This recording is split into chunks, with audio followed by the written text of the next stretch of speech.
Welcome to వి3 news. లక్ష్యం సమాజహితం. నేను సౌమ్య. ముందుగా బులెటిన్లో హెడ్లైన్స్ చూద్దాం. దేవాలయాల అభివృద్ధికి సహాయ సహకారాలు అందిస్తా రాష్ట్ర పశుసంవర్ధక శాఖ మంత్రి తలసాని శ్రీనివాస్ యాదవ్ హామీ. మహిళల కోసం ఎన్నో సంక్షేమ పథకాలు ప్రవేశపెట్టిన సీఎం కేసీఆర్. జూబ్లీహిల్స్ ఎమ్మెల్యే మాగంటి గోపీనాథ్ వెల్లడి. టీడీపీ అధినేత చంద్రబాబు కుప్పం పర్యటనని సక్సెస్ చేయండి. పార్టీ శ్రేణులకి ఎమ్మెల్సీ కంచర్ల శ్రీకాంత్ పిలుపు. 20లోగా పేదలకి డబుల్ బెడ్రూమ్ ఇల్లు ఇవ్వకుంటే ఎమ్మెల్యే ఇల్లు ముట్టడి. హన్మకొండ జిల్లా కాంగ్రెస్ అధ్యక్షుడు నాయని రాజేందర్ రెడ్డి హెచ్చరిక. ఇక వివరాల్లోకి వెళ్తే, దేవాలయాల అభివృద్ధికి తన వంతు సహాయ సహకారాలు అందిస్తానని రాష్ట్ర పశుసంవర్ధక శాఖ మంత్రి తలసాని శ్రీనివాస్ యాదవ్ తెలిపారు. బన్సీలాల్పేట డివిజన్ బోలక్పూర్లో తన వ్యక్తిగత నిధులు 10 లక్షల రూపాయలతో చేపట్టనున్న శ్రీ రేణుకా ఎల్లమ్మ దేవాలయ పునర్నిర్మాణ పనులకి శాస్త్రోక్తంగా పూజలు నిర్వహించారు. ముందుగా మంత్రికి స్థానిక మహిళలు మంగళహారతులతో ఘన స్వాగతం పలికారు. ఈ కార్యక్రమంలో కార్పొరేటర్ హేమలత, మాజీ corporator Savitri, Padmarao Nagar BRS party incharge Gurram Pavan Kumar Goud, division అధ్యక్షుడు వెంకటేష్ రాజు, నాయకులు మహేష్, శ్రీకాంత్ రెడ్డి, ఆలయ కమిటీ సభ్యులు గురుమూర్తి, జనార్దన్, జహంగీర్, యశోద, లావణ్య తదితరులు పాల్గొన్నారు.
మన గౌరవ మంత్రివర్యులు తలసాని శ్రీనివాస్ యాదవ్ గారు మన బోలక్పూర్కు వచ్చేసి అతి పురాతనమైన ఎల్లమ్మ దేవాలయంలో మళ్ళీ పునర్నిర్మించాలని మేము చేసిన మా విజ్ఞప్తిని మన్నించి మరి ఆయన రావడము, మళ్ళీ 10 లక్షల రూపాయలు దీనికి విరాళం ఇస్తానని చెప్పి 5 లక్షల రూపాయలు ఇప్పుడు ఇచ్చి మళ్ళీ ఎట్లా గుడి నిర్మాణం జరుగుతా ఆ విధంగా ఇస్తానని చెప్పిండు. ఈ గుడి చాలా ఎంతో ప్రతిష్టమైనది, పురాతన గుడి.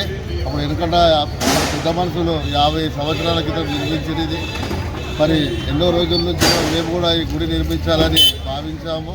మరి ఆ అమ్మవారు ఈ రోజులలో మరి ఆమె అనుకరించి మరి గుడి కట్టుకోనికి మమ్మల్ని కూడా అమ్మవారి కృప చూపెట్టి ప్రోత్సహించి అందుకు మేము ధన్యవాదాలు.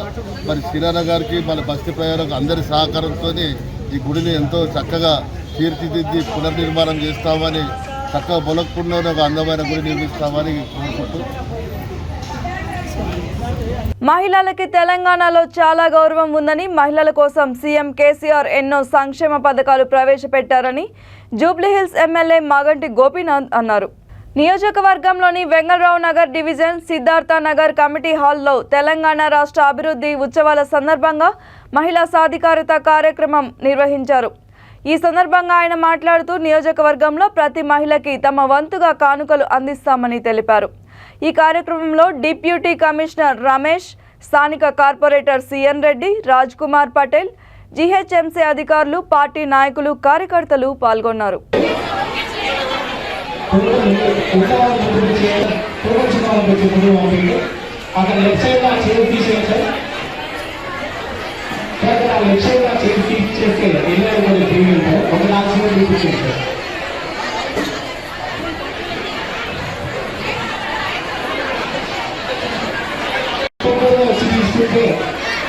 బాగుంటుంది. మీకే ఇబ్బంది అవుతుంది. దయచేసి ఇద్దరితో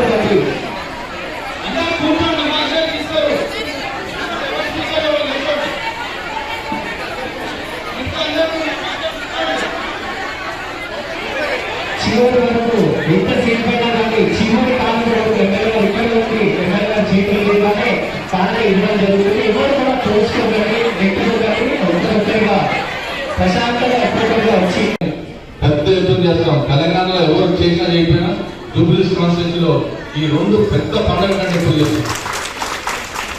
రోజు ఒక డివిజన్ల చొప్పున పెట్టి మనం పెద్ద ఎత్తున చేస్తాం. మరి వాళ్ళ ఈ కార్యక్రమానికి ఎంతో పెద్ద ఎత్తున వచ్చిన ప్రతి ఒక్కరికి పేరు పేరున వాళ్ళ మా కార్పొరేట్లు అందరూ కూడా కేటీఆర్ గారు మీటింగ్ ఉంటే అనుకోకుండా నేను ఫోన్ రావడం అంటే ముగ్గురు కార్పొరేట్ ఆ మీటింగ్కి వెళ్ళిపోవడం జరిగింది. మనం ఈ కార్యక్రమాన్ని కంటిన్యూ చేస్తున్నాం. చేసుకుని ప్రతి ఒక్కరు కూడా నేను దగ్గర 7-8 ఏళ్ళ నుంచి ఏ ఆడపడుతులు కూడా వృత్తి చేసుకుని పంపింది. నాకు అలవాటు వృత్తి చేసుకునే పంపినప్పుడు ఏదో ఒకటి వాళ్ళు అది అలవాటు నాకు బయట వస్తానని నేను చెప్పాను. ఎవ్వరు కూడా వృత్తి చేస్తూ పంపించారు. ఏదో మనం బహుమతులు ఇచ్చి పంపించాలి. మరి మనందరం కూడా ఈ కార్యక్రమం అయిపోయిన తర్వాత ఈ నెల 14, 15, 16 తేదీల్లో తెలుగుదేశం పార్టీ అధినేత చంద్రబాబు చిత్తూరు జిల్లా కుప్పం పర్యటనని విజయవంతం చేయాలని ఎమ్మెల్సీ కంచర్ల శ్రీకాంత్ పార్టీ శ్రేణులని కోరారు. కుప్పంలోని పార్టీ కార్యాలయంలో ఏర్పాటు చేసిన మీడియా సమావేశంలో ఆయన మాట్లాడుతూ 14న కుప్పంకి చంద్రబాబు రానున్నారని, 15న R&B గెస్ట్ హౌస్లో ప్రజల నుండి వినతులు స్వీకరించనున్నారని తెలిపారు. రాబోయే ఎన్నికల్లో 1,00,000 మెజారిటీ తీసుకొచ్చేందుకు కృషి చేస్తామని ధీమా వ్యక్తం చేశారు. చంద్రబాబు చేతుల మీదుగా కుప్పంలో 1,00,000 మెజారిటీ లక్ష్యం కార్యక్రమం ప్రారంభించనున్నామని తెలిపారు. టీడీపీలో చేరేందుకు వైసీపీ నుండి పెద్ద ఎత్తున ముందుకు వస్తున్నారని అన్నారు. ఎలాగైతే ఇబ్బంది పెడతా ఉందో ఈ 4 సంవత్సరాలుగా మీ అందరికీ తెలుసు, ప్రజలు ఏ విధంగా బాధపడతా ఉన్నారనేది అందరికీ తెలిసిన విషయం. కాకపోతే ఎప్పుడైతే మన మహానాడు జరిగిందో, ఎప్పుడైతే మహానాడులో సూపర్ 6 ఒక 6 కొట్టాడో అప్పుడే వైసీపీ ప్రభుత్వం జగన్మోహన్ రెడ్డి క్లీన్ బోల్డ్ అయిపోయాడు. దానికి నాందిగా కుప్పం నియోజకవర్గంలో కూడా గతంలో జరిగిన అభివృద్ధి కాకుండా మొన్న 14-19 మధ్యలో అతి విస్తృతంగా అభివృద్ధి కార్యక్రమాలు దాదాపు 2,500 కోట్ల రూపాయల అభివృద్ధి కార్యక్రమాలు జరిగాయి. తర్వాత ఈ ప్రభుత్వం వచ్చిన తర్వాత అన్ని ఎక్కడికక్కడ 80%, 90%, 70% అయిన పనులన్నీ కూడా నిలిచిపోయాయి. మరలా చంద్రబాబు నాయుడు గారు ఈ పర్యటన తర్వాత మళ్ళీ ముఖ్యమంత్రిగా అవడం సాధ్యం. ముఖ్యమంత్రి అయిన వెంటనే మరలా అదే స్పీడ్ ఏవైతే నిలిచిపోయాయో అవన్నీ కూడా వడ్డీతో సహా కుప్పం నియోజకవర్గంలో ఉన్నటువంటి ప్రజలకి అన్ని రకాలైనటువంటి ఆ నమ్మకంతో ఈరోజు కసితో కుప్పంలో ఉన్నటువంటి తెలుగుదేశం కేడర్ అంతా కూడాను ఏ గ్రామానికి ఆ గ్రామం, ఏ వార్డుకి ఆ వార్డు, ఏ బూత్కి ఆ బూత్, ఆ బూత్లో తమ యొక్క పూర్తి స్థాయి శక్తిని, హనుమంతునికి తన శక్తి తెలియదంటారు, మాలో ఉన్న హనుమంతుని శక్తిని కంచెల శ్రీకాంత్ గారు బయట తీసుకొచ్చి 1,00,000 ఓట్ల మెజార్టీ సాధించిన దాంట్లో మమ్మల్ని ముందుండి నడిపిస్తారు. కాబట్టి ఆ విధంగా మేము సాధించి తీరుతాం. ఇదే మా చంద్రబాబు నాయుడు గారికి కుప్పం నియోజకవర్గం ఇంకా మేము ఇచ్చే బహుమతి. అదే సంతోషంతో ఆయన అసెంబ్లీలో అడుగు పెడతారు. అసెంబ్లీ అడుగుపెట్టి కుప్పం నియోజకవర్గంతో పాటు రాష్ట్రాన్ని కాపాడే బాధ్యత, రాష్ట్రాన్ని సరైన మార్గంలో నడిపించే బాధ్యత ఆయన పెద్ద కుప్పం ఆంధ్ర రాష్ట్రానికి పెద్ద దిక్కుగా ఆయన తీసుకుంటున్నారు. కాబట్టి ఆయన యొక్క అడుగుజాడల్లో ఆయన యొక్క సూచనలు ఏమి ఇస్తారో, మాకు వచ్చిన తర్వాత ఏ సూచన ఇచ్చినా, ఏ మార్గం చూపించినా ఆ మార్గంలో నడిచి బ్రహ్మాండమైన మెజార్టీ దిశగా మేము తీసుకోపోయే ప్రయత్నం మేమందరూ ఒక అదృష్టంగా భావించి పనిచేస్తామని తెలియజేసుకుంటూ సెలవు తీసుకుంటాం. ఒక రకమైన ఇండైరెక్ట్ పాలసీలో జరిగింది. సో దాన్ని ఈరోజు ఫస్ట్ డే 1 క్వశ్చన్ చేసాం, మేము పార్టిసిపేట్ చేసాం, మేము రివ్యూ చేసాం. సో ఇక్కడి నుంచి కుప్పం నియోజకవర్గంలో ప్రతి ఒక్క కార్యక్రమంలో గవర్నమెంట్ రిలేటెడ్ జరిగే కార్యక్రమంలో నేను పార్టిసిపేట్ చేస్తాను, రివ్యూ చేస్తాను. ఎటువంటి అన్యాయాలు, అక్రమాలు పాల్పడాలన్నా కూడా వాటన్నిటిని క్వశ్చన్ చేస్తూ అడ్డుకొని ఫైట్ చేస్తాను. ఈ నెల 20వ తేదీలోగా వరంగల్లో పేదలకి డబుల్ బెడ్రూమ్ ఇల్లు ఇవ్వాలని, లేకుంటే ఎమ్మెల్యే వినయ్ భాస్కర్ ఇంటిని ముట్టడిస్తామని హన్మకొండ జిల్లా కాంగ్రెస్ అధ్యక్షుడు నాయని రాజేందర్ రెడ్డి హెచ్చరించారు. డీసీసీ కార్యాలయంలో మీడియా సమావేశంలో ఆయన మాట్లాడుతూ 9 ఏళ్లు గడుస్తున్న పేదలకి డబుల్ బెడ్రూమ్ ఇల్లు ఎందుకు ఇవ్వడం లేదో జవాబు చెప్పాలని డిమాండ్ చేస్తే దానికి సమాధానం ఇవ్వకుండా తన తొత్తులతో ప్రెస్ మీట్లు పెట్టి వివరణ ఇవ్వడం ఎంతవరకు సబబని ప్రశ్నించారు. ప్రతి సోమవారం పోలీస్ గ్రీవెన్స్ సెల్లో వచ్చిన ఫిర్యాదుల్లో 100లో 70% కంప్లైంట్లు బీఆర్ఎస్ నేతల కబ్జాలపైనే ఉంటున్నాయని వ్యాఖ్యానించారు. పద్మాక్షి గుట్ట దగ్గర ఉన్న భద్రకాళి చెరువు దగ్గర ఉన్న ఎఫ్టీఎల్ ల్యాండ్లో రాత్రి పగలు మొరం మట్టి పోస్తూ చదును చేసి భూ కబ్జాలకి పాల్పడడం లేదా? హన్మకొండ పోచమ్మకుంటలోని హనుమాన్ టెంపుల్ భూమిని వరంగల్లోని వ్యాపారవేత్తల నుంచి డబ్బులు తీసుకొని వాటాలు తీసుకున్నది నిజం కాదా అని ప్రశ్నించారు. పత్రికా విలేకరుల సమావేశం అనంతరం ఆక్రమణకి గురవుతున్న పద్మాక్షి గుట్ట వద్ద భద్రకాళి చెరువు ఎఫ్టీఎల్ ల్యాండ్ని ఆయన పార్టీ నేతలతో కలిసి సందర్శించారు. ఈ కార్యక్రమంలో పీసీసీ సభ్యుడు Battini Srinivasarao, greater Warangal corporation floor leader Thota Venkateswarlu, corporator Pothula Sriman, division అధ్యక్షుడు తదితరులు పాల్గొన్నారు. ఒకటి మీడియా సోదరులకు నిజంగా కూడా అమ్మవారి మీద మీకు భక్తి ఉండి ఇది అనుకునేది ఉంటే ఇది చాలా పెద్ద విషయం. దీని మీద మీరు ఆలోచన చేసి దాన్ని ఏ విధంగా ప్రజల దృష్టికి, అధికారుల దృష్టికి, గవర్నమెంట్గా తెలియక కాదు, ఇది వాళ్ళ మీద దున్నపోతు మీద నీళ్ళు పోసినట్టే. చెరువుల పండుగ చేయమని చెప్పి మొన్న 8వ తారీఖు నాడు చెరువుల పండుగ చేసారు కదా. చెరువుల పండుగ అంటే కబ్జాలు పెట్టి దోచుకోమన్నట్టవా? ఇదా చెరువుల పండుగ అంటే? కాబట్టి దయచేసి దీని మీద తక్షణం చర్య తీసుకోవాలి. వీళ్ళు ఎట్లా తీసుకోరు కాబట్టి ప్రజలు మన వరంగల్ జిల్లా ఆస్తులని మనం కాపాడుకోవాల్సిన బాధ్యత ఉన్నది. లేని ఎడల వరంగల్ చరిత్రకున్న చరిత్రని తారుమారు చేసి 6 జిల్లాలుగా విభజించి చరిత్రనే ఇది చేసి పారేసాడు. ఇంకా చాలా చెయ్యబోతున్నాడు దాని మీద. కాబట్టి మనం జాగ్రత్త ఉండి మనం కాపాడుకోవాలి. దీని మీద రేపటికెళ్ళి ఒక్క టిప్పర్ ఉసుకబడ్డా, దీని మీద ఏది పడ్డా టీఆర్ఎస్ ఇప్పుడు ఏం లేదు, అభివృద్ధికి శూన్యం, నువ్వు చేసేదేం లేదు, ఏమన్నట్టు వ్యక్తిగత ద్వేషంలో. అది నీకు వచ్చిన విద్య. స్థాయి అని మాట్లాడినావు కదా. నేను ఆ చిన్న స్థాయి వాళ్ళతో నేను మాట్లాడాను. ఇదేనా నీ స్థాయి? ఈ స్థాయి ఉంటేనే మాట్లాడతా అంటే మాతోటి కాదు, మాకు ఆ స్థాయి లేదు. ఈ కబ్జాల స్థాయి కానీ ఈ స్థాయి కానీ లేదు. వారు గన్మెన్లు ఇవ్వటం, గన్మెన్లు అడ్డం పెట్టుకోవటం, ఏదో నక్సలైట్ ఎంబడి పడతాను చంపుతారని చెప్పుకోవటం, ఇవన్నీ పెట్టుకొని గన్మెన్లు తీసుకొని పొద్దుగాలైతే దుర్మార్గ చర్యలు పాల్పడటం. నేను ఇది ఒకటే కాదు, రోజు ఒకటి మీ మొత్తం చరిత్ర తీసి పెట్టించింది ఇక్కడ. రేపు ఒకటి, ఎల్లుండి ఒక రోజు తిప్తా. ఒక 2-3 నెలలు కూడా సరిపోదు మిమ్మల్ని తిప్తే మీరు చేసిన మోసాలు తీసుకపోతే. విత్ ఎవిడెన్సెస్ నేను చెప్పేది ఏదో ఆర్డినరీగా ఉత్తగా తీసుకపోయి చూపించేవి కావు. రోజు ఎక్కడికి పోతాననేది 10 గంటలకు మిమ్మల్ని తీసుకొని వచ్చినాకనే చెప్తా. ఎందుకంటే ముందే చెప్తే వాళ్ళు జాగ్రత్త పడతాను. ఇప్పుడు చూసాను కదా, ఇక్కడికి వచ్చేవారు అన్ని పోయిన మెత్తగా ఉన్నాయి, మొరం పోసిన మెత్త అన్నీ ఉన్నాయి, బండ్లు మాయమైనాయి. ఆడ లైవ్లో చూస్తారు కదా, పంపిస్తారు. డే అండ్ నైట్ కొడుతున్నారు. మీరు కూడా దయచేసి మీ కెమెరాలని రాత్రి అప్పుడో ఇప్పుడు అటో ఇటో పోయినప్పుడు కెమెరానో సెల్లో పట్టుకొని తిరగండి. భద్రకాళి అమ్మవారి చెరువుని కాపాడండి. నేను కలెక్టర్ గారికి వీళ్ళకి కూడా చెప్తున్నా, భద్రకాళి అమ్మవారి నగలు ఇవన్నీ కూడా జాగ్రత్త చూసుకోండి. దానికి సెక్యూరిటీ ఇవ్వండి అమ్మవారికి కూడా. ఎందుకంటే అమ్మవారి నగలు ఇవన్నీ కూడా కబ్జా పెట్టే అవకాశాలు, దొంగతనం చేసే అవకాశం ఉన్నది. కాబట్టి వీటిని జాగ్రత్తగా కాపాడండి అని చెప్తున్నా. ఉమ్మడి ఆదిలాబాద్ జిల్లా వ్యాప్తంగా పాఠశాలలు పునఃప్రారంభమయ్యాయి నేపథ్యంలో ఆయా పాఠశాల యాజమాన్యాలు బస్సులకి ఫిట్నెస్ మరమ్మతులు చేయించకుండా రోడ్డుపై తిప్పితే బస్సులని సీజ్ చేస్తామని స్పష్టం చేశారు. వాహనదారులు డ్రైవింగ్లో మెలకువలు పాటించాలని సూచించారు. యజమానులకు, కరస్పాండెంట్లకు మరియు డ్రైవర్లకు అవగాహన కల్పించడం, అలాగే డ్రైవింగ్లో మెలకువలు కూడా వాళ్ళకు నేర్పి ప్రమాదాలు జరగకుండా కాపాడడానికి మరి కృషి చేస్తున్నాం. ఇందులో ముఖ్యంగా ఏంటంటే గత 4 సంవత్సరాలుగా మరి ఆదిలాబాద్ జిల్లాలో స్కూల్ బస్సుల వల్ల ఒక్క ప్రమాదం కూడా జరగకుండా మరి స్కూల్ యజమాన్యాలు మరియు డ్రైవర్లందరూ కూడా మంచిగా కృషి చేశారు. వాళ్ళందరికీ కూడా మా రవాణా శాఖ తరఫున ధన్యవాదాలు. అయితే ఇందులో దాదాపు ఉమ్మడి జిల్లాలో 900 వరకు వాహనాలు ఉన్నాయి. అందులో ఇప్పటి వరకు 350 వాహనాలు దాదాపు ఫిట్నెస్ చేసి ఉన్నాయి. మిగతాయి కూడా అంటే 12వ తారీఖు లోపల మరి ఫిట్నెస్ చేసుకోవాల్సిన అవసరం ఉంది. ఒకవేళ 12వ తారీఖు లోపల ఫిట్నెస్ చేయించుకోలేకుంటే మీరు వాహనము 12 తర్వాత వాహనం బయటకు తీయకూడదు. ఒకవేళ బయటకు తీసినట్లయితే మా అధికారులు ఆ వాహనాలను సీజ్ చేయడం జరుగుతుంది.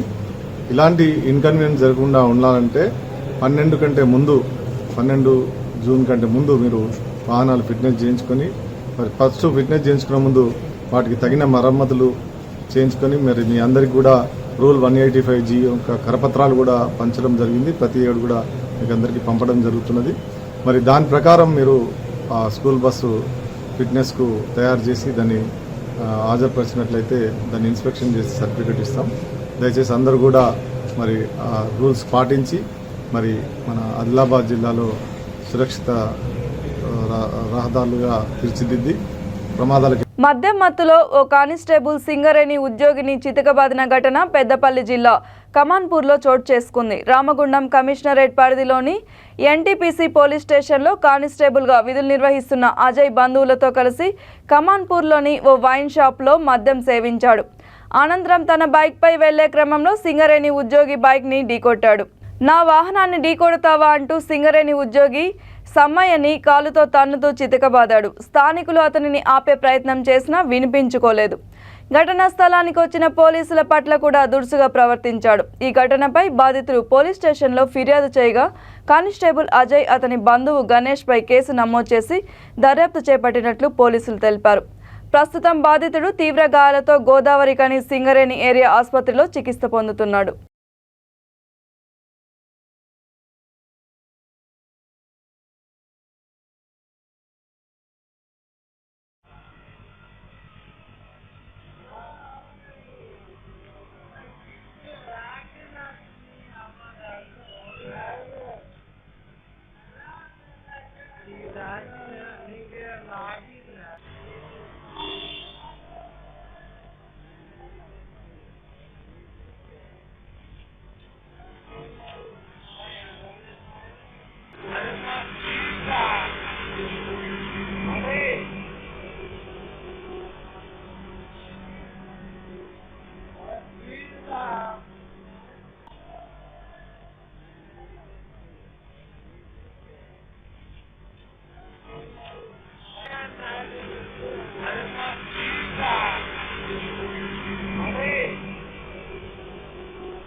చెప్తానన్నా చాలా వయసు పెద్దపల్లి చెప్తా అంటే కమార్పూర్ ఎక్స్ రోడ్ కూడా వైన్ షాప్ ఉంది. ఆ వైన్ షాప్లోకి వెళ్ళి వాళ్ళు ఇద్దరు వచ్చి బయటికి వెళ్ళలేదు. నా దారి అని వస్తా అంటే వచ్చి నా బండికి గుద్దుతో పడిపోయాక వాళ్ళు జనాలు అక్కడ ఉన్న జనాలు ఉండి నన్ను తీసుకొచ్చి రోడ్డుకి పక్కకు ఊపిడి పెట్టి వాళ్ళు వచ్చి వాళ్ళు నన్ను ఇక నువ్వు మా బండి గుద్దినామని వాళ్ళు నన్ను కొట్టు తన్ను ఇలా గుద్దారు కాబట్టి ఏది అంటనే అంత డైరెక్ట్గా వాళ్ళు ఫోన్ చేసిన కూడా వాళ్ళు కమాన్పూర్ పిఎస్ నుంచి పోలీసు వాళ్ళు వచ్చి మమ్మల్ని తీసుకుని ఆయన తీసుకొచ్చి మమ్మల్ని తీసుకొచ్చారు. ఎస్ఐ గారు లేకపోతే కాలనీ 2 టౌన్స్ అని తీసుకొచ్చి నన్ను మళ్ళీ అక్కడ వడగొట్టి మళ్ళీ స్టేషన్ తీసుకుపోయి మళ్ళీ హాస్పిటల్ ఇవ్వమని చెప్తే నేను డిస్పెన్సరీ పోయినాక వాళ్ళు ఏం చేశారంటే కొంచెం ఏముందని మళ్ళీ ఏరియా హాస్పిటల్కి ఎక్స్రే చేశారు. ఇక్కడ కొంచెం గట్టి దెబ్బ తాకింది విద్యుత్ అంటే ఇది కొంచెం పుట్టుబాటు ఇది జరిగిందండి. భారత సంస్కృతి అంటే రాజ్యాంగాన్ని ప్రతి పౌరుడికి బోధించి దేశాన్ని భారత రాజ్యాంగ సంస్కృతిగా తీర్చిదిద్దాలని ధర్మ సమాజ్ పార్టీ రాష్ట్ర అధ్యక్షుడు డాక్టర్ విశారదన్ మహారాజ్ కోరారు. హైదరాబాద్ ఇందిరా పార్క్ ధర్నా చౌక్ వద్ద భారత రాజ్యాంగం బోధించాలి అనే కార్యక్రమాన్ని చేపట్టారు. ఈ కార్యక్రమంలో నాయకులు ప్రగతిశీల ప్రజాస్వామ్యవాదులతో భారత రాజ్యాంగ పీఠికను ప్రతిజ్ఞ చేసి అనంతరం కార్యక్రమాన్ని ప్రారంభించారు. ఈ సందర్భంగా ఆయన మాట్లాడుతూ దేశంలో నివసిస్తున్న ప్రతి పౌరుడికి భారత రాజ్యాంగంపై అవగాహన కల్పించి చైతన్యం కలిగించాలని కేంద్ర రాష్ట్ర ప్రభుత్వాలని డిమాండ్ చేశారు.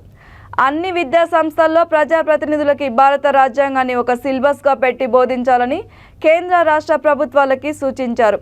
ఈ డిమాండ్స్ అమలు చేయకపోతే ఈ అంశంపై భవిష్యత్తులో ధర్మ సమాజ్ పార్టీ మరింత పోరాటం యుద్ధం చేస్తుందని హెచ్చరించారు. ఈ కార్యక్రమానికి అతిథిగా హాజరైన ప్రొఫెసర్ నాగేశ్వరరావు మాట్లాడుతూ ధర్మ సమాజ్ పార్టీ తీసుకున్న భారత రాజ్యాంగాన్ని బోధించాలి అనే అంశం అభినందనీయమని అన్నారు. ఇది కేవలం ఒక పార్టీ నినాదం కాకుండా భారతదేశ నినాదం కావాలని ఆకాంక్షించారు. గణతంత్ర రాజ్యాంగముగా పౌరులందరికీ సామాజిక ఆర్థిక ఆరాధన వీటి స్వాతంత్రములో అంతస్తులోను అవకాశములోను సమానత్వమని చేకూర్చుట కొందరిలో వ్యక్తి గౌరవము జాతి ఐక్యత తప్పక వనగూర్చు సౌభ్రాతృత్వమందు పెంపొందించుటకు సత్యానిష్టతో రాజ్యాంగ సంస్కృతిలో పెంచి పెద్ద చేయాలని కేంద్ర రాష్ట్ర ప్రభుత్వాన్ని డిమాండ్ చేస్తున్నాం. అప్పుడే ఈ భారతదేశంలో పార్లమెంటరీ గణతంత్ర వ్యవస్థ వర్ధిల్లిద్ది. అన్ని రంగాలలో జ్యుడిషియరీ, శాసన వ్యవస్థ, చట్టబద్ధాలు అన్ని వ్యవస్థలు విస్తృతంగా విజయవంతం అవుతాయి. అప్పుడు మాత్రమే పార్లమెంటరీ గణతంత్ర వ్యవస్థ విజయవంతమైంది. అందుకనే భారత రాజ్యాంగాన్ని బోధించాలి, భారత రాజ్యాంగ గ్రంథాన్ని పంచాలి అని ఇంత పెద్ద ధర్నా చేస్తున్నాం. ఈ ధర్నా ద్వారా కూడా ప్రభుత్వం దిగిరాకపోతే మా పోరాటాన్ని విస్తృతం చేస్తాం, ఉధృతం చేస్తానికి కూడా ఒక ఇంజనీరింగ్ టెక్నాలజీ కావాలి. రెండు సమానమా? 1,00,000 రూపాయల కారు తయారు చేయడము ఇంజనీరింగే, కానీ 100 రూపాయలు 5,000 రూపాయలకో 3,000 రూపాయలకో ల్యాప్టాప్ తయారు చేయడం కూడా ఇంజనీరింగే. ఒక ఇంజనీరింగ్ విద్యార్థి 1,00,000 రూపాయల కారు తయారు చేస్తే రోడ్ల మీద కార్లు పెరిగి కాలుష్యం పెరిగి సమాజంలో ఇబ్బందులు వస్తాయి. కానీ ఒక 5,000, 3,000, 1,000 రూపాయల ల్యాప్టాప్ కనుక తయారైతే భారతదేశంలో నిరుపేదలకు కూడా విజ్ఞాన విప్లవం అందుబాటులోకి వస్తుంది. 9 ఏళ్లుగా అధికారంలో ఉన్న ప్రభుత్వాలు సింగరేణి సంస్థని ప్రైవేట్ పరం చేయడానికి తీవ్రమైన ప్రయత్నాలు చేస్తున్నాయని పెద్దపల్లి జిల్లా కాంగ్రెస్ పార్టీ అధ్యక్షుడు మక్కాన్ సింగ్ రాజ్ ఠాకూర్ ఆరోపించారు. రాహుల్ గాంధీ భారత్ జోడో యాత్ర స్ఫూర్తితో టీపీసీసీ అధ్యక్షుడు రేవంత్ రెడ్డి చేపట్టిన హాత్ సే హాత్ జోడో భాగంగా రామగుండం మున్సిపల్ కార్పొరేషన్ పరిధిలోని 18వ డివిజన్లో ప్రారంభమైంది. మాజీ కార్పొరేటర్ మారెల్లి రాజిరెడ్డి ఆధ్వర్యంలో జరిగిన కార్యక్రమంలో డివిజన్లోని ప్రతి ఒక్కరిని ఆప్యాయంగా పలకరిస్తూ కేంద్ర రాష్ట్ర ప్రభుత్వాల వైఫల్యాలని వివరించారు. రాష్ట్ర ప్రభుత్వం దశాబ్ది ఉత్సవాల పేరిట ప్రజాధనాన్ని దుర్వినియోగపరుస్తూ అసత్య ప్రచారాలు చేస్తోందని మండిపడ్డారు. వైఎస్ఆర్ పట్టాలు చెల్లవని, అవగాహన రాహిత్యంతో స్థానిక ఎమ్మెల్యే అబద్ధపు పాలన కొనసాగిస్తున్నారని ఆరోపించారు. రానున్న ఎన్నికల్లో కేంద్ర రాష్ట్ర ప్రభుత్వాలకి బుద్ధి చెప్పాలని ప్రజలకు పిలుపునిచ్చారు. మీరందరూ ఖచ్చితంగా సహకారం ఇంకా 10 మందికి చెప్పాలి, మీ మిత్రులకు చుట్టాలకు అందరికి కూడా హీరో ఫోన్లలో కూడా మరి మళ్ళీ పేరు అడిగేందరూ భయపడుతున్నారు. ఈసారి సహకరించండి. నా కూతురు, కొడుకు, భార్య, బిడ్డ అందరం బాగున్నారమ్మా. ఈసారి మీరు అందరూ సహకరించాలి కాంగ్రెస్ పార్టీ. ఈసారి చేయండి. ఇప్పటికి 3-4 సార్లు ఓడిపోయాం. ఇంకోటిదా మీరు అందరూ సహకరించాలి.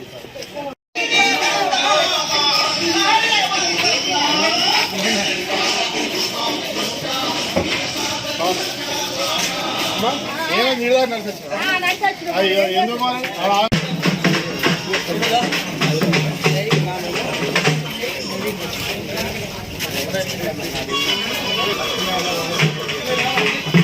మాదిరి నిరుద్యోగ వృద్ధి ఉంటుంది.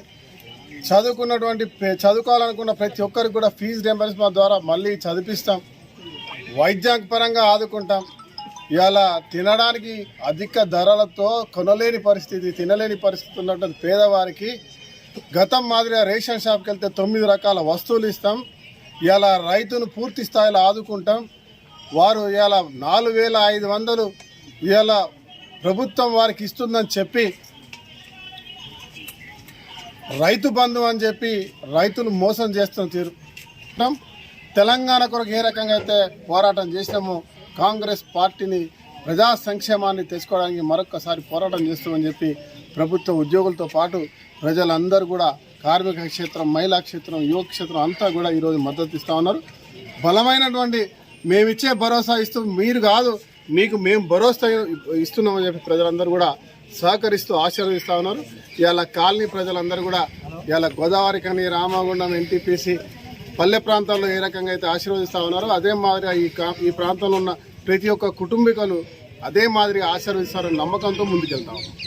కరెంటు కోతలకి చెక్ పెడుతూ రాష్ట్ర ప్రభుత్వం 24 గంటల కరెంటు సరఫరా చేస్తూ అటు నివాస గృహాలకి ఇటు పారిశ్రామిక వార్డులకి కరెంటు సరఫరా చేస్తున్న నేపథ్యంలో వైఎస్ఆర్ జిల్లా ప్రొద్దుటూరులోని ఆశ్రమం వీధి 4 రోడ్ల కూడలి సర్కిల్ దాటి వీధి గుండా గత 10 రోజుల నుంచి మున్సిపల్ వీధి లైట్లు వెలగడం లేదు.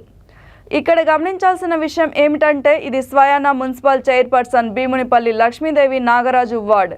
స్థానికులు ఆమెకి పలు దఫాలుగా సమస్యలను విన్నవించినా బేఖాతరు చేస్తున్నారు. వీధి లైట్ల మరమ్మతు చేయాలని మున్సిపల్ అధికారులని, సచివాలయ సిబ్బందిని, సంబంధిత వాలంటీర్లని పలు దఫాలుగా కోరినా ఇది తమకు సంబంధించిన విషయం కాదన్న చందంగా వారు సమాధానం చెప్పడం స్థానికులకి సంభ్రమాశ్చర్యాలకి గురిచేస్తుంది. ఇకనైనా మున్సిపల్ అధికారులు వీధి లైట్లు వెలిగించి ప్రజలకి ఎటువంటి అసౌకర్యం కలిగించకుండా తగిన చర్యలు తీసుకోవాలని ఇక్కడ నివాసిత ప్రజలు వేడుకుంటున్నారు.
చిత్తూరు జిల్లా కుప్పం మండలం వేపూరు మిట్టపల్లి గ్రామానికి చెందిన శెల్వరాజు తనకి తెలియకుండా తన భార్య, ఆమె తరపు కుటుంబ సభ్యులు మైనర్ కుమార్తెకి బలవంతపు వివాహం జరిపించినట్లు పట్టణ పోలీసులకి ఫిర్యాదు చేశాడు. ఈ సందర్భంగా ఆయన మాట్లాడుతూ తనకు 3 సంతానం ఉన్నారని, అందులో 2 కుమార్తెలు, ఒక కుమార్తె 10వ తరగతి చదువుతూ మైనారిటీ పూర్తి కాకుండా 16 ఏళ్ల వయసు కలిగి ఉందని తెలిపాడు.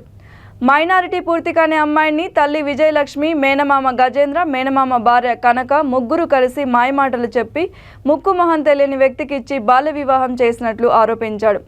బాల్య వివాహం చేసి తన కుమార్తె చదువుని, జీవితాన్ని నాశనం చేసిన తల్లి, మేనమామ భార్యపై చట్టరీత్యా చర్యలు తీసుకోవాలని పోలీస్ స్టేషన్లో ఫిర్యాదు చేసినట్లు తెలిపాడు.